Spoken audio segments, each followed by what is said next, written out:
Resident Evil is a pretty funny series, and I don't mean in terms of the voice acting and ridiculous plots. I mean in terms of it being seemingly impervious to failure in terms of sales, despite the view of Capcom themselves. According to VG Sales, as of 2024, the series has sold more than 160 million copies, and every single mainline game has sold more than 3 million.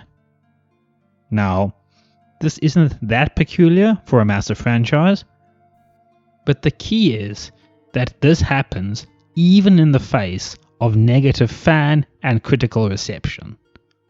I mean, Resident Evil 6, which is often pointed to as a nadir for the series, and would lead to a from-scratch reversion of the franchise, is currently the second highest selling game in it, if you include the ports. Hell, Resident Evil Survivor, a game which is universally agreed upon to be a rancid turd, still managed to almost sell 500,000 copies. Compare this to a Final Fantasy, for example, because of course I would. The critically acclaimed, Game of the Year nominated, 92% on Metacritic, Final Fantasy VII Rebirth has just barely scraped 3 million sales. Now, this is obviously impressive, but it also creates a problem. How do you know when the game is good? We are currently in a post-truth world, and while obviously this is a problem in terms of our politics and societal interactions, it is impacting the far more important sphere of our video games. Consensus on the quality of media is completely warped online, and this is even more so in the case when it's one with as large of sales as we're talking about here. Because of course, higher amounts of units sold means a bigger and invariably more diverse fandom, which leads to a more incoherent appraisal of the product, as different audiences want different things. Let's use the Resident Evil 2 remake in 2019 as a prime example. You will firstly hear it is a good game in its own right, but you will also hear that it is a very good modernization of the original. But you will also hear that by trying to stay too true to the original, it is dragged down by elements that are now antiquated. And you can also hear that it butchers the original, and you better play it with a mod to return to the original fixed camera angles. And that brings us to the topic of today's video. Resident Evil 3, released in 2020, was a prime example of this egg throwing, though a bit more skewed. I'm not a very online person, so I don't really get into the nitty-gritty of discourse. I remember the game releasing and doing the usual thing of getting the opinion of reviewers who I respect and trust, and hearing it was pretty good. I also tried out the demo and thought, yeah, does seem like it would be pretty good. But then, within like 6 months, the opinion of it had skewed pretty strongly to the negative. Now, some of the biggest complaints were for a specific reason, which I will get into, but the negativity did lead me to putting the game on the back burner in my library for quite a while. But I finally got around to playing it, ironically, my decision being aided by one of those negative criticisms, and I really enjoyed it. However, there was a very big issue which threatened that. So let's talk about it.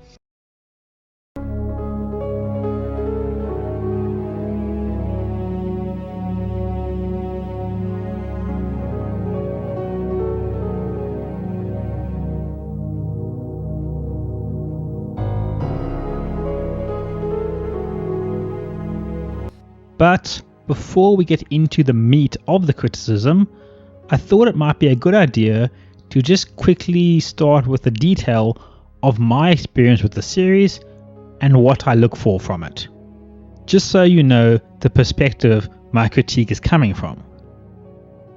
So, I wouldn't say I'm a fan of the series. And what I mean by that is I don't actively follow what the series is doing, nor do I have an innate interest or stake in playing a new installment immediately upon announcement. On a similar note, I'm not too upset if a new installment isn't very good. Now obviously, this doesn't mean I don't enjoy or play the games. If I hear it is good, I will give it more of a look, and I have played and enjoyed the original PSX Resident Evil, its remake on PS3, and then I even bought it again on PS4, because even though the trophy list is shared, you have to buy the game again. I also played Resident Evil 4, really liked the first half of 7, the second half not so much, and really liked the Resident Evil 2 remake. And the reason I have done so is because these games scratch a particular itch which very few games do. I've spoken previously about my struggle to play horror games despite how much I enjoy them.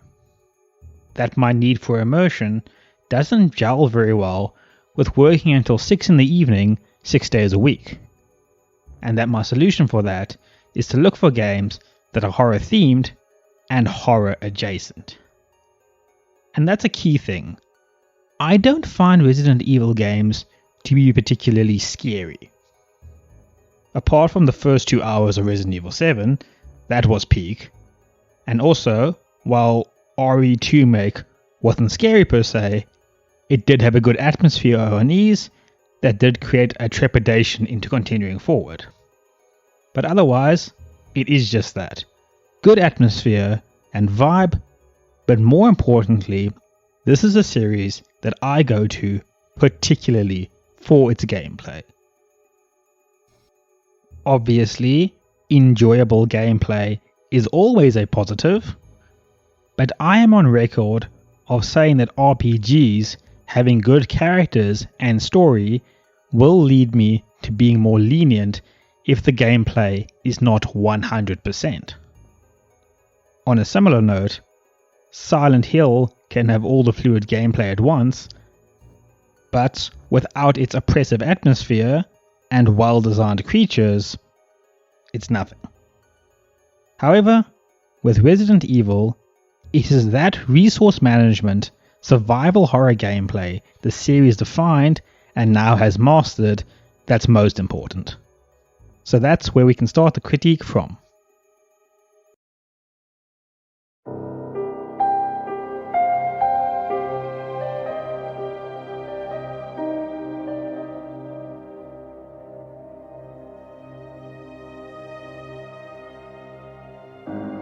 We've reached the point in gaming culture where the survival horror of the 90s and early 2000s is one of those genres that has enough nostalgic fervor that it is ripe for indie horror games to adopt. In fact, we actually reached that point like 10 years ago and have now elevated to it being viable enough for AAA companies to make use of again. Evidenced by what I'm talking about today and the Silent Hill 2 remake last year. Which is perfect because it allows me to talk about Capcom's mastery of the genre by comparing its implementation into the 2 and 3 remakes to a horror game I did actually manage to finish recently.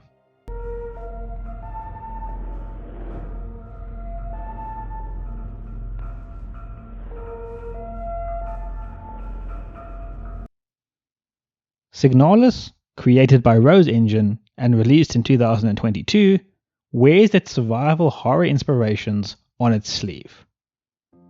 Please note, this is not a criticism.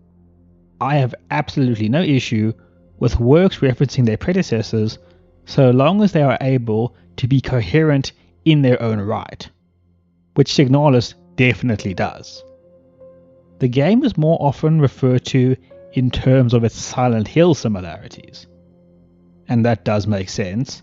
In terms of atmosphere, aesthetics, the more symbolic and vague plot, it is definitely hearkening to undulations that do not speak. But if you get into the nitty-gritty of the gameplay mechanics, you will see much more of the Capcom variant. Despite the comparisons and superficial look, Silent Hill and Resident Evil actually have a pretty notable difference in gameplay style. Konami's creation is quite a bit more linear. And by that, I mean that while obviously it does involve pottering about to find an arbitrary item to unlock progress, there's usually one obstacle to be solved and then you move on.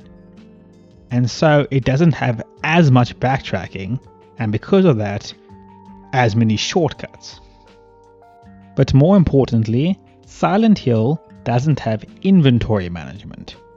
You can just carry what you like, and so there isn't really a need to get back to a certain location through the quickest route. Also, there isn't as much resource management. There is limited health and bullets, but you are given pretty reliable melee weapons which will allow you to relatively straightforwardly deal with random enemies and so can save ammo for boss fights. Yes, okay, maybe not as much in the first game, the melee is complete dogshit there. And those are all aspects of Resident Evil that appeal to me. It creates a unique kind of horror, a tension and unease that hangs over your decisions. Should I try and take this enemy down? Is the amount of bullets it's going to take worth it? There's a good chance it's just going to get up again.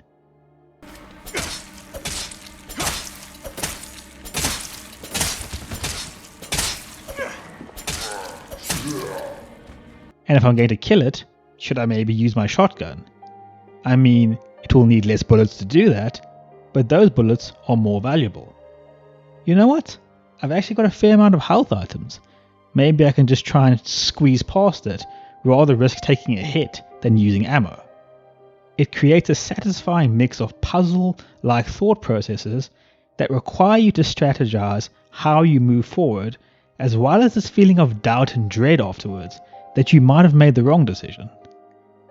That feeling of satisfactory glee that your shot popped his head in one go, versus that feeling of, oh fuck, I've missed.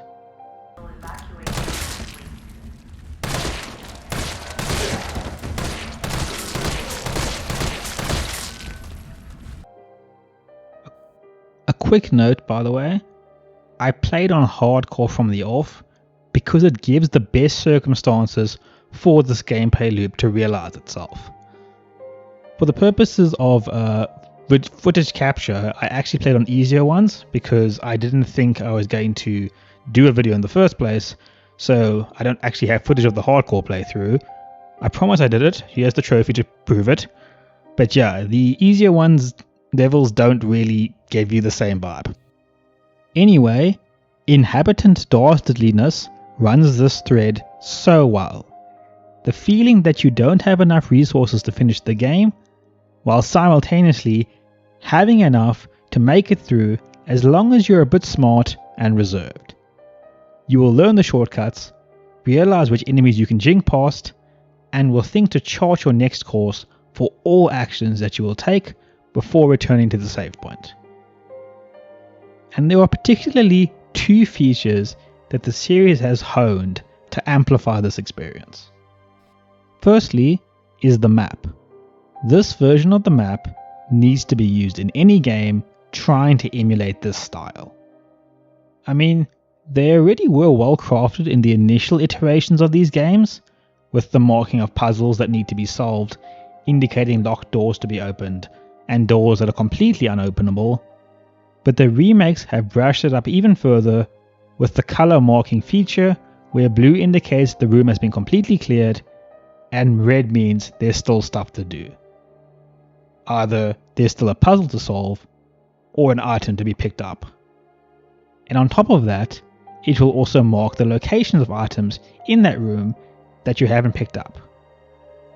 But smartly, it doesn't do it instantly upon entering the room. It will only become marked if you move within a proximity of picking it up. So you do still need to actually explore the room first. And this is really great for games that require a lot of backtracking. It will be a relatively frequent experience that you will enter a room and won't have enough space to carry everything.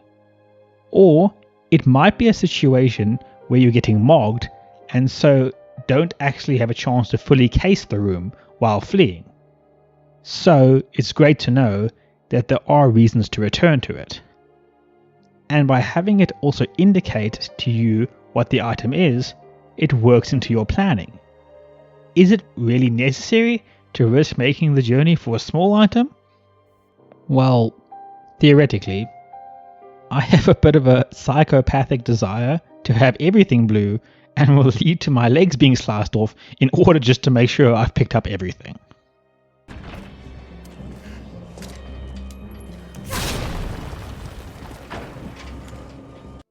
And this is somewhere I can make a good contrast to Signalis. Remember I mentioned that at the beginning of the segment? As a good lackey of the old survival horrors, its map does mark off locked and inaccessible doors, as well as marking puzzles that need solving. But it doesn't have the new feature of marking looted and non-looted rooms. This created two issues for me. Firstly, I was playing this off and on, and after maybe not being able to play for a week or so, I don't remember which rooms I fully ransacked or not, or if I've even entered the room or not. And another example, to fend off criticisms of it only happening because of my own stupidity and not playing the game with enough dedication, the final puzzle of the game requires you to get these different tarot cards in order to arrange them in such a way to reveal the correct pattern to unlock the exit. Now, in order to get these cards, you need to solve a fair few mini puzzles along the way, and this is where I got stuck. For the life of me, I couldn't solve the last one with the scanner. So after running around for ages, I discovered that I was missing an item which could be found in this one room over here.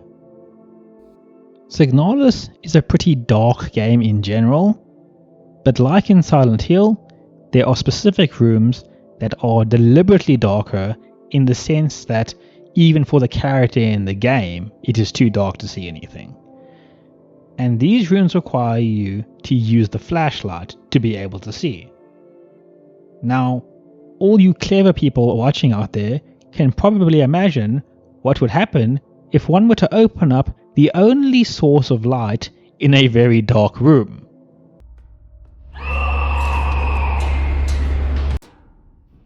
Yes, this room is quite full of enemies, and so one is going to want to move through it rather quickly. And this was two dark rooms together, seemingly serving as transition points to the next hub area of the game, highlighted by the fact that you very quickly unlock a shortcut to bypass having to backtrack through it. So for me, that signals, or should I say, signalises, that it wasn't the most important room. I just feel that if a plot progress vital item is in a room, the game should kind of force you to go through that room at least more often to make it a bit more clear. Especially in a dark room that you'll be running around in a game where you need to be quite well aligned to pick an item up in the first place, and a game where it doesn't pause when the item pickup option appears. A feature I don't mind, by the way. I think it adds to the chaotic frenzy of being swamped by monsters along with the music. And even if you want to say it's all my fault, that's fine, but it would still be easily remedied by a feature on the map telling you need to go back to the room.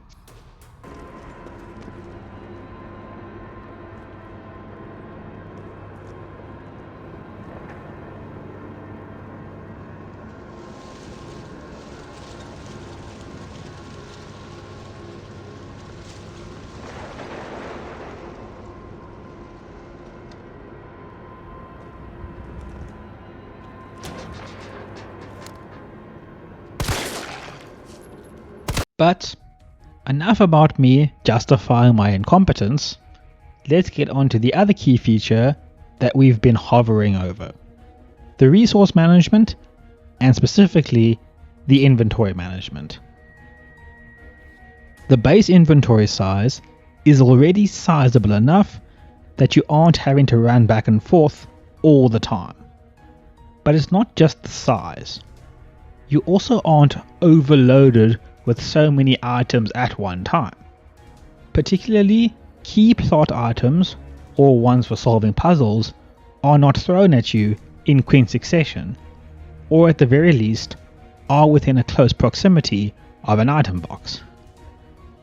And then of course, there is the feature introduced in the RE2 make, the hip pouch extender, a reward for going through the effort of solving puzzles and exploring the map, increasing your inventory space.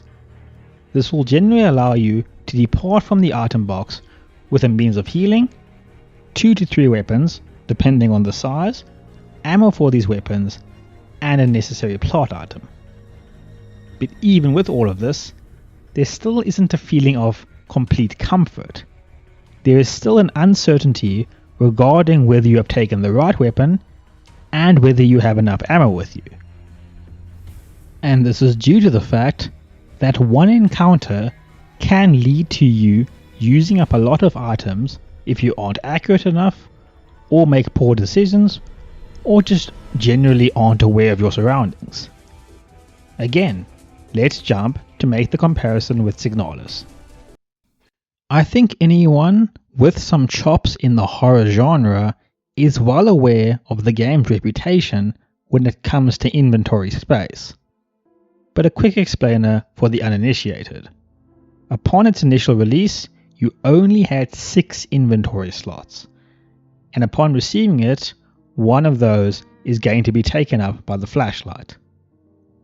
They did release a patch later which introduced a specific slot for the flashlight and also gave you the option of increasing your general space to 8 slots. But even with that, it is not enough. Signalis is far more hub-based in that there's an overarching puzzle to be solved for one area, which will require the solving of multiple little puzzles. And so, you are going to be carrying around a lot of pieces of bric-a-brac. Which means many returns to the item box. And do you realize how much this drains from any tension or horror when you are making multiple little trips to the shops? And it's not even like the journeys are particularly treacherous. It's not that hard to avoid enemies if you're moving quickly down a corridor, and after you've done it a few times, you will be seamlessly moving back and forth, making the trip a tedious formality. So, RE3 continues Capcom's mastery of the genre. But before moving on, let's talk about the 2 other notable changes. Well, I don't actually know how notable the one is, since I didn't even know about it until I started playing, but it's a change nonetheless. And that is the removal of the ink ribbon. While the game still has the typewriters serving as save points, you can use them as much as you'd like.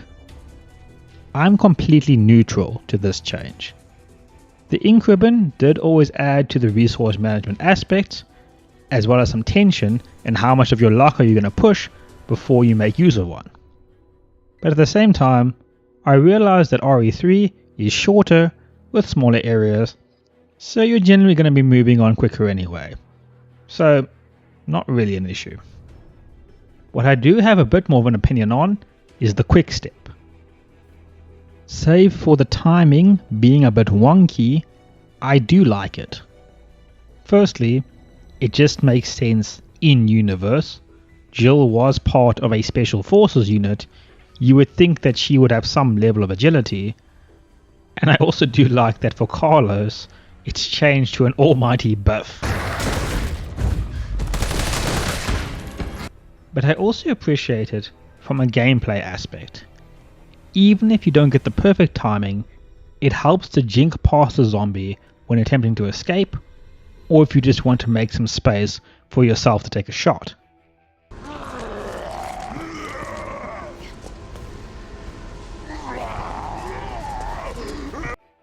I like horror games having some means of evasion, so long as it's not completely broken, and has some trade-off, like the defensive weapons in the previous games of the remakes. And it also doesn't break the game either. Even if you do a perfect dodge, which opens up a clear shot at the enemy's head, it's not like it's guaranteed a critical hit, especially on hardcore, where you're more likely just to give them a lovely little tap. So most of the time, it's just to assist with running away. But when it does happen, it's really damn satisfying.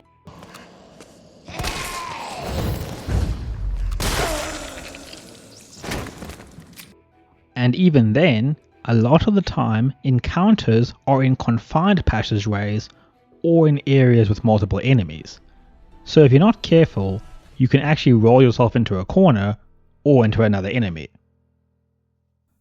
So, core gameplay, good and enjoyable as expected. It's now time to change gears and talk about some more positives.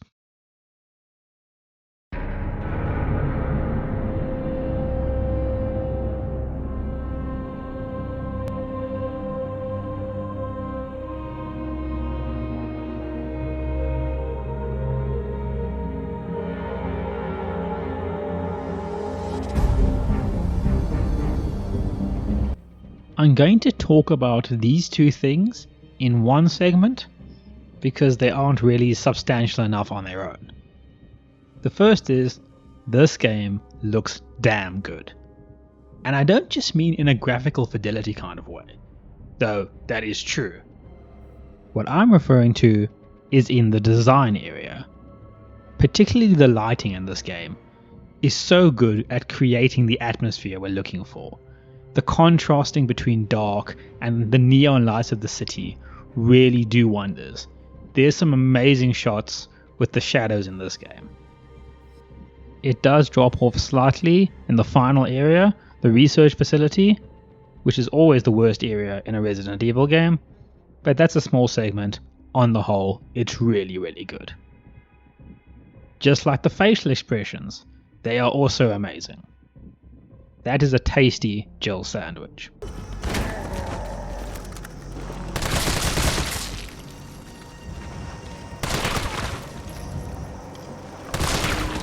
Leave him! Come on!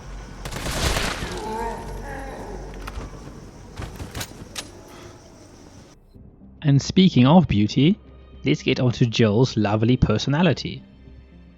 I didn't think I would be saying this for a Resident Evil game, but this remake trilogy gave Jill a pretty good character arc. In the first game, she's pretty clearly inexperienced. She needs Barry to protect her a lot of the time, and then when she has to have a close encounter with her first zombie, she gets physically sick. But now, after having survived her experience in the Arklay Mountains, she returns with a confidence and an enjoyable sassiness. You think I don't know how to fuck you up? Quick update. I decided to do a little bit of research behind Jill's background, and I see she wasn't actually supposed to be inexperienced and a rookie in the original game, so I guess you can't call it a character arc. But my point still stands that she went from being a wet blanket to someone who takes charge. So that's still a positive. And that's really all I have to say. See why I had to sandwich these 2 points together? It's time we got to talking about the bad things. Because unfortunately, it is a pretty noticeable part of the game.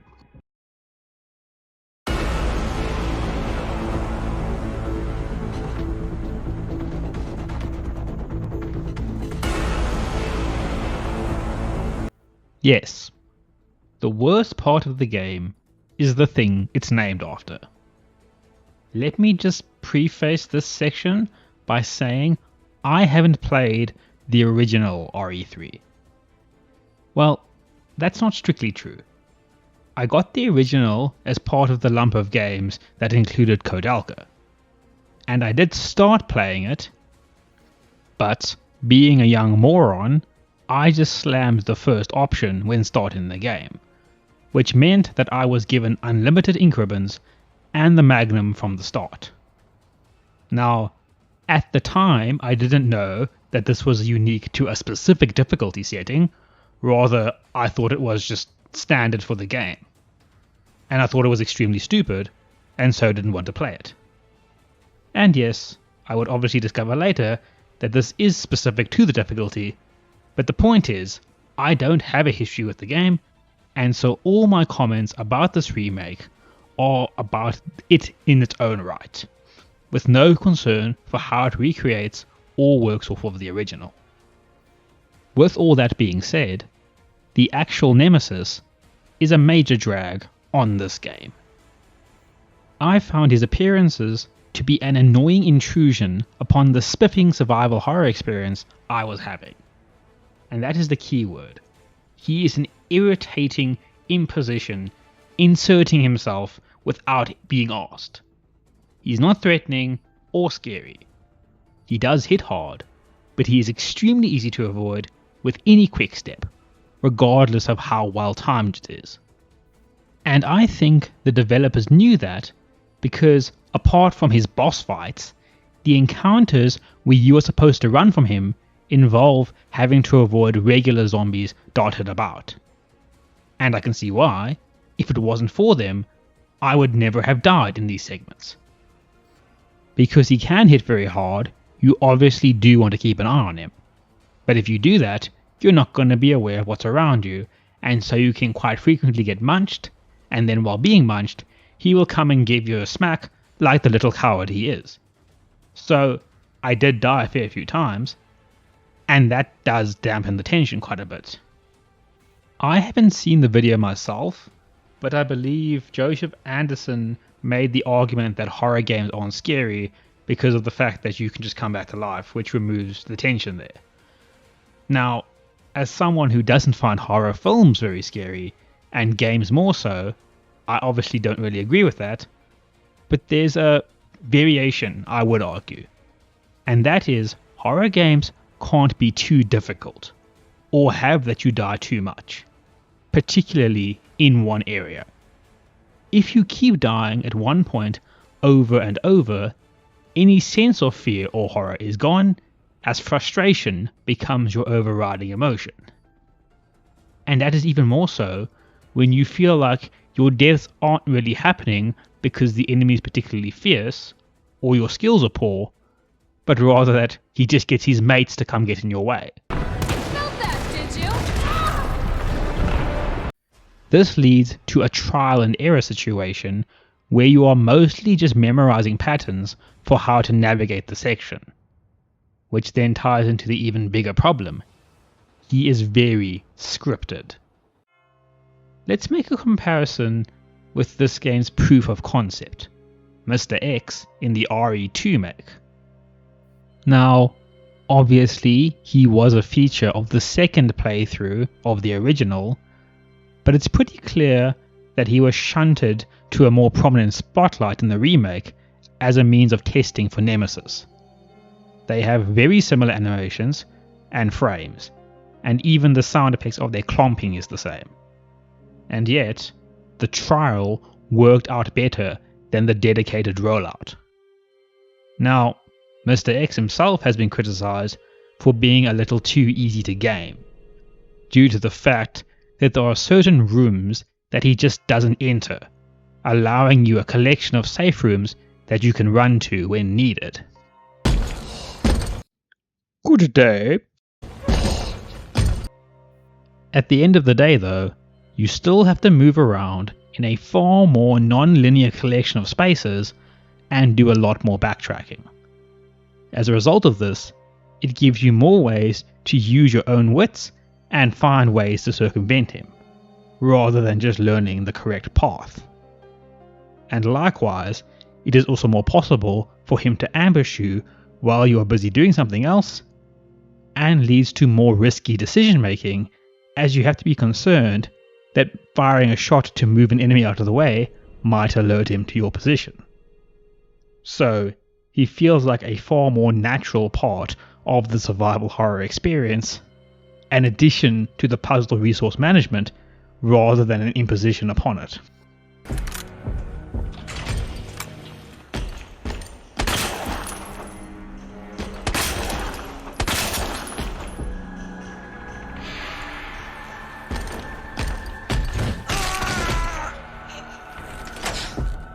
I just feel like he could have been segmented into his own dedicated parts. As it is, he already has 4 boss fights and 2 dedicated just runaway segments. It's not like he was being excluded if we didn't put him in these parts as well.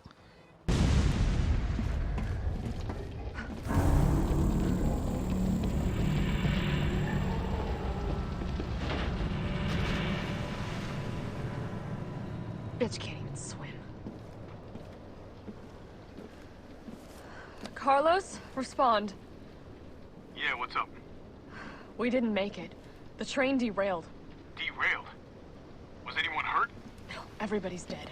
Mikhail, everybody. Ah, shit. Nikolai left us to die. Wait, what? What the fuck? It's back! Jill, what happened? Oh wow! Who would have thought that didn't kill him? It actually would be quite funny though. Like, he just drowned and you never see him again. But, of course, this was kind of naturally going to be an issue given the big criticism the game received.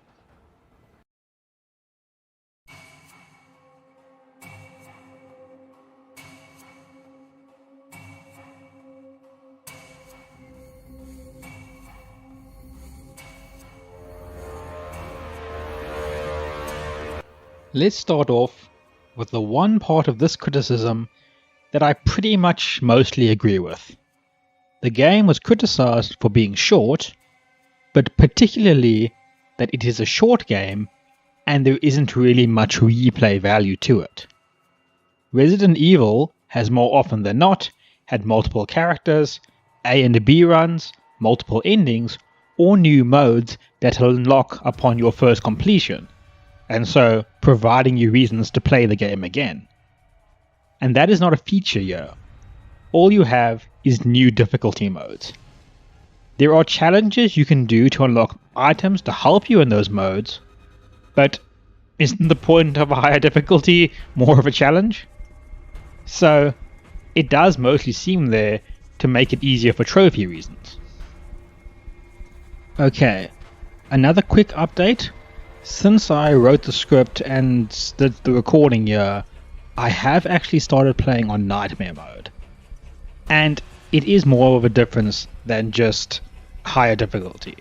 There's more enemies, the enemies get put in different areas, you also get items in different areas, so it is a bit of a change up, but it's not enough to justify replay value, I would say.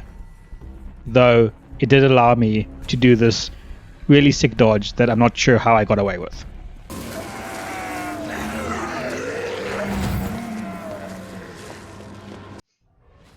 But for more of a nuanced view on the shortness debate, it ties to what I was talking about earlier with regards to the limits it places on the survival horror aspect.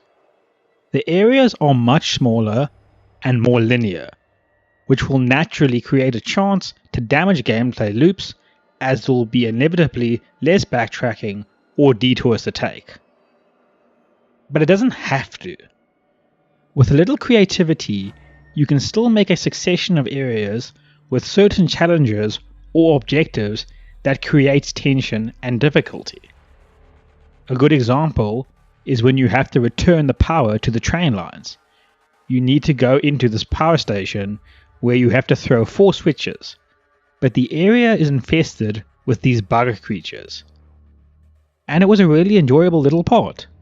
I wasn't messing my breeches or anything, but it was nicely tense having to make your way around this dark labyrinth with these creatures attacking you from the roof and suddenly appearing around corners.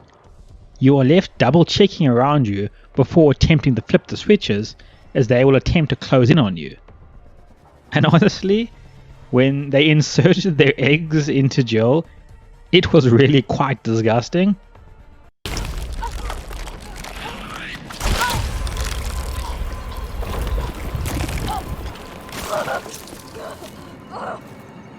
Unfortunately though, Nemesis was the fixation, not just being left to dedicated chase parts or boss fights, being tied in to the overall gameplay. And therefore, the game fell into the trap of being reliant on a gimmick. And so for me, was saved by being on the shorter side. There's nothing wrong with the game having a core feature or loop that it's based around. In fact, in many cases, it is far better to do so. It provides a far more coherent experience, which can be more honed in on and isn't dragged down by attempting to make use of multiple different facets. Though they can also be good, as I've spoken about recently. But then there's the trade-off, that when you do hang a lot of your game on one feature, it really needs to be done well, and be enjoyable for the duration of the whole game. And then, also to not have a more secondary feature, which is enjoyable, but now being imposed upon by the primary one. Again, as I had with the well-executed core Resident Evil survival horror gameplay being intruded upon by Captain Dipshit over here. But I still walked away having predominantly enjoyed the experience. I actually want to try and platinum it, which is something I only pick for games that I really do enjoy. Because fortunately, by being short, the accumulation of his appearances didn't become too much of a drain. Unfortunately though, this is something that creates a friction with the increasingly predominant aspect of entertainment media.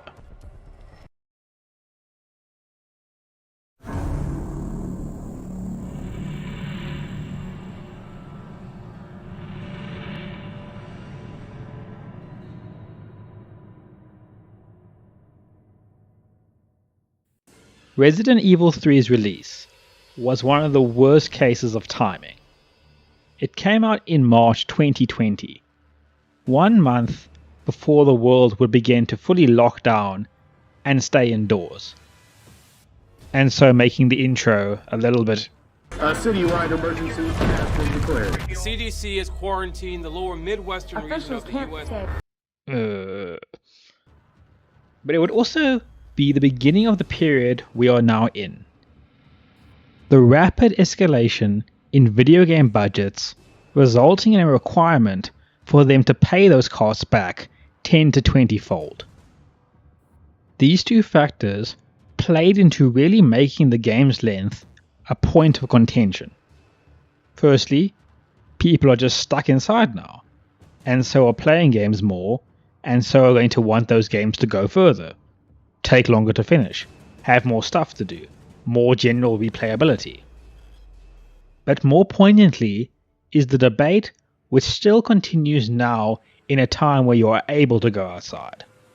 How much games cost, and the relationship that creates for what you expect from them. It's become quite a common thing for people to discuss whether a game is long enough to justify its price tag.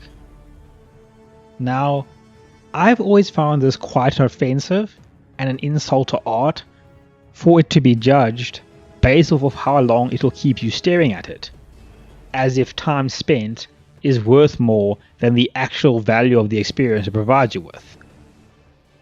But at the same time, I have begun to sympathize with this view a bit more of late. Games just cost more and more and more of late. And with every notable development, no matter how minor it is, and they are increasingly minor of late, there is an attempt to push them up. The release of the PS5 and the Xbox Series X was used to increase it to $70. And Nintendo now used their decision to release their equivalent 5 years into the new generation as an excuse to make it $80.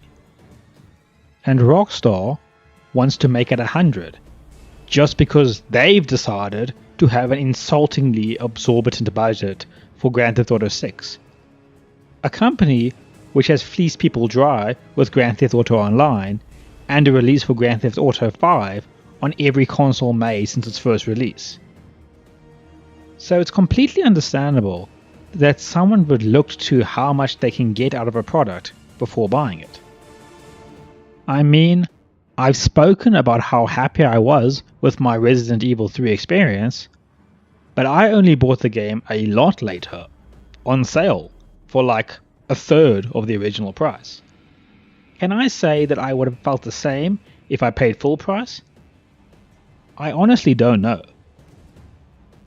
And this highlights the gimmick aspect of a game. It really needs to elevate the game to an experience that one can feel satisfied with for what you paid. And people didn't get that with the RE3 remake. And the tacking on of that terrible microtransaction-laced multiplayer mode just soured moods even more. And it is a shame, because I think we could do with more shorter games based around a specific idea. But that is becoming increasingly more at odds with the direction of the industry, especially if you're going to rely on it coming from AAA companies. They want bigger budgets so they can justify higher prices, and while this state is predominantly their fault, I do feel that the consumer does need to take a bit of responsibility now. Every predatory and scummy aspect that the industry has engaged in over the years, be it loot boxes, microtransactions, day one DLC, or just general low effort of cut and paste yearly iterations, has been complained about, and yet hasn't really impacted the means of consumption. In fact, scummy practices are often defended because they are being done by my company that I like. The company that made this game a prime example. Poor behaviors by companies are used for point scoring to say how much better my favorite friends are because they don't do it. Or, well, they don't do it as much. And don't even get me started on the game should cost more twats. While of course good games are definitely still being made, we are banking our experiences on fewer releases which hold a far greater stake over a company's prospects for the future. For the sake of this industry, for this medium, we really do need to bring back shorter experiments, even if they don't always work. But are you going to pay $100 for that?